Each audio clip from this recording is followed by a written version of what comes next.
ಜೊತೆಗೆ ಸೋಮಾರೀಕರಣವನ್ನ ನಾವು ಹುಟ್ಟಾಕಿದ್ದೇವೆ. ಇದಕ್ಕೆ ನಿಮಗೆ ಗೊತ್ತಿದೆ ಏನೇನಕ್ಕೆ ಜನರು ಇತ್ತೀಚೆಗೆ ಸೋಮಾರಿಗಳಾಗ್ತಾ ಇದ್ದಾರೆ ಅಂತ.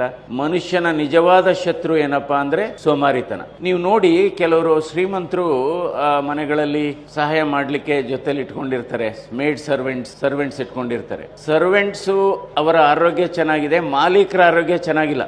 ಅದರಿಂದ ನಾವು ಎಷ್ಟೇ ಸಂಪತ್ತಿರ್ಲಿ, ಎಷ್ಟೇ ಸವಲತ್ತಿರ್ಲಿ, ನಾವು ಬಹಳ ಮುಖ್ಯವಾದದ್ದು ಏನಪ್ಪಾ ಅಂದ್ರೆ ನಾವು ಕೆಲಸ ಮಾಡಬೇಕು. ಈಗ ನೋಡಿ, ನಾನು ಲೋಕಸಭಾ ಸದಸ್ಯನಾಗಿದ್ದೇನೆ. ಆದರೂ ಕೂಡ ವಾರದಲ್ಲಿ 2 ದಿವಸ ಸೋಮವಾರ ಬುಧವಾರ ನನ್ನ ವೈದ್ಯಕೀಯ ವೃತ್ತಿಯನ್ನ, ಹೃದ್ರೋಗ ವೃತ್ತಿಯನ್ನ ಮುಂದುವರಿಸಿದ್ದೇನೆ. ಆಮೇಲೆ ದೆಹಲಿಯಲ್ಲಿ ಹೋದಾಗ ಅಂದ್ರೆ ನಾವು ಕೆಲಸ ಮಾಡಬೇಕು. ಆ ಕೆಲಸ ಮಾಡಿದ್ರೆ ನಿಮ್ಗೆ ನಿಜವಾಗ್ಲೂ ಯಾವ ಜಿಮ್ಮು ಹೋಗ್ಬೇಕಾಗಿಲ್ಲ, ಯಾವುದೇ ಸೆಂಟರ್ಸ್ಗೆ ಹೋಗ್ಬೇಕಾಗಿಲ್ಲ. ಈ ದೆಹಲಿನಲ್ಲಿ ಎಲ್ಲಾ ಸಂದರ್ಭದಲ್ಲೂ ನಮ್ಮ ಶ್ರೀಮತಿಯರು ಬರೋಕ್ಕಾಗಲ್ಲ, ನಾವೇ ಐರನ್ ಮಾಡ್ಕೊಂತೀವಿ, ನಾವೇ ಸ್ವಲ್ಪ ಬಟ್ಟೆಯನ್ನ ಒಗಿತೀವಿ. ಎಷ್ಟು ಖುಷಿ ಕೊಡುತ್ತೆ. ಅದಕ್ಕೆ ಇಂಗ್ಲಿಷಲ್ಲಿ ಹೇಳ್ತೀವಿ, salute your work, you need not salute anybody. If you pollute your work, you have to salute lot of people. ಅದರಿಂದ ಸೋಮಾರಿತನ ಮಾತ್ರ ಇರಬಾರ್ದು. ನಾವು ಪ್ರತಿದಿನ 45ರಿಂದ 50 ನಿಮಿಷ ನಡೆದ್ರೆ ನಮ್ಮ ಆಯಸ್ಸು ಸುಮಾರು 10ರಿಂದ 12 ವರ್ಷ ಜಾಸ್ತಿ ಆಗುತ್ತೆ. ಅದರಿಂದ ಹೃದಯ ಕೂಡ ಅದೇ ಹೇಳುತ್ತೆ, ನೀನು ನನಗಾಗಿ 1 ತಾಸು ಚಲಿಸು, ನಾನು ನಿನಗಾಗಿ ನಿರಂತರವಾಗಿ ನುಡಿಯುತ್ತೇನೆ ಇಂತಿ ಹೃದಯ ಅಂತ ಹೃದಯ ಕೂಡ ಹೇಳುತ್ತೆ. ಹೃದಯ ಒಂದು ಅದ್ಭುತವಾದ ಅಂಗ. ಯಾಕೆಂದ್ರೆ ನಮ್ಮ ಶರೀರದಲ್ಲಿ ನಿದ್ರೆ ಮಾಡದೇ ಇರತಕ್ಕಂಥದ್ದು, ವಿಶ್ರಾಂತಿ ತಗೊಳ್ಳದೇ ಇರತಕ್ಕಂಥ ಯಾವುದಾದ್ರೂ ಅಂಗಾಂಗ ಇದ್ರೆ ಅದು ಹೃದಯ. ಹೃದಯ ಒಂದು ಅದ್ಭುತ ಫಿಲಾಂಥ್ರಫಿಸ್ಟ್ ಆರ್ಗನ್, ಮಹಾದಾನಿ ಅಂತ ಹೇಳ್ಬೋದು. ಪ್ರತಿದಿನ ಸುಮಾರು 1 ಲಕ್ಷ ಬಾರಿ ಹೃದಯ ಮಿಡಿಯುತ್ತೆ. 6ರಿಂದ 7 ಸಾವಿರ ಲೀಟರ್ ಅಷ್ಟು ಬ್ಲಡ್ ಅನ್ನ ಅದು ಚಿಮ್ಮುತ್ತೆ. ಆದರೆ ತನಗಾಗಿ ಉಪಯೋಗಿಸ್ಕೊಳ್ಳೋದು ಕೇವಲ 5%.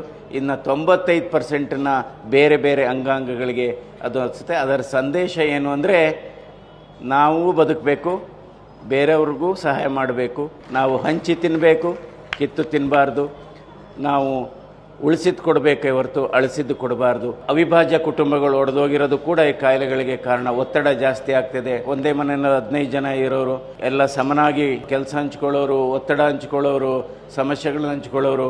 ಇವತ್ತು 2025ರಲ್ಲಿ ಅವಿಭಾಜ್ಯ ಕುಟುಂಬ ಏನಪ್ಪಾ ಅಂದ್ರೆ ಗಂಡ ಹೆಂಡತಿ ಜೊತೆಲಿರೋದೇ ಅವಿಭಾಜ್ಯ ಕುಟುಂಬ ಆಗಿದೆ. ಸೊ ಅದರಿಂದ ಒತ್ತಡ ಅನ್ನೋದು ಬಹಳ ಜಾಸ್ತಿ. ಒತ್ತಡ ಅನ್ನೋದು ಒಂದು ಹೊಸ ಧೂಮಪಾನ, ಒತ್ತಡ ಅನ್ನೋದು ಒಂದು ಹೊಸ ತಂಬಾಕು. ಇವೆಲ್ಲ ಕಾರಣಗಳು. ನಮ್ಮ ಹೃದಯದ ಆರೋಗ್ಯವನ್ನು ನಾವು ಚೆನ್ನಾಗಿಟ್ಕೋಬೇಕಾದ್ರೆ 5 ಅಂಶಗಳನ್ನು ನಾವು ಆದಷ್ಟು ಕಡಿಮೆ ಇಟ್ಕೋಬೇಕು. ಯಾವುದು ಇದು 5 ಅಂಶಗಳು? ಒಂದು ಬ್ಲಡ್ ಪ್ರೆಷರು, ಇನ್ನೊಂದು ಬ್ಲಡ್ ಶುಗರು, ಇನ್ನೊಂದು ಬ್ಲಡ್ ಕೊಲೆಸ್ಟ್ರಾಲು, 4ನೇದು ಶರೀರದ ತೂಕ ಮತ್ತು ಸೊಂಟದ ಸುತ್ತೊಳತೆ, 5ನೇದು ಬಹಳ ಮುಖ್ಯವಾದದ್ದು ಅತಿಯಾಸೆ. Stop smoking, start walking. ಈ ಪರಿಸರದಲ್ಲಿ ಸುಮಾರು 12 ಜನ ವೈದ್ಯರುಗಳಿದ್ದಾರೆ. ಔಷಧ ಅಲ್ಲದ ಔಷಧಿಗಳಿದ್ದಾವೆ ಅಥವಾ ವೈದ್ಯರಲ್ಲದ ವೈದ್ಯರಿದ್ದಾರೆ.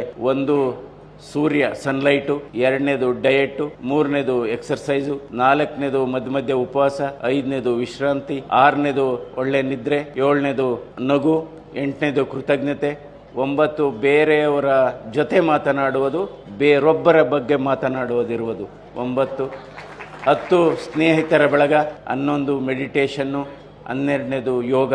ಇದನ್ನೆಲ್ಲ ಅನುಸರಿಸಿದ್ರೆ, ಅಂದರೆ ಕೆಲವು ರೋಗಿಗಳಿದ್ದಾರೆ, ರೋಗ ಇಲ್ಲದ ರೋಗಿಗಳು ಕೂಡ ಇದ್ದಾರೆ.